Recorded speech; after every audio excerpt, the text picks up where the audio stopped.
మనందరికీ తెలిసిన విషయం ఏమిటంటే హనుమంతుడు ఓ బ్రహ్మచారి.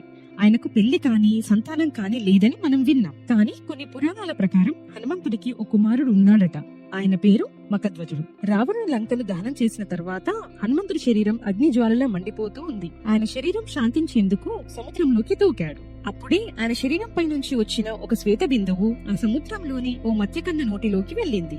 ఆ మత్స్యకన్య గర్భవతిగా మారింది. ఆమెకు జన్మించిన శిశువు పేరే మఖధ్వజుడు. అతడు వానరుడు కాదు, కానీ హనుమంతుడిలా మహాశక్తివంతుడు. రామాయణం అయిపోయిన తర్వాత హనుమంతుడు పాతాళ లోకానికి వెళ్లాడు. తనకే తెలియకుండా మఖధ్వజుడితో యుద్ధం జరిగింది.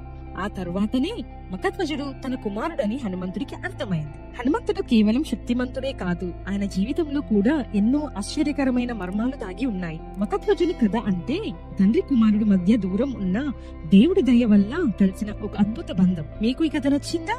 అయితే లైక్ చేసి జై హనుమాన్ అని కామెంట్ చేయండి.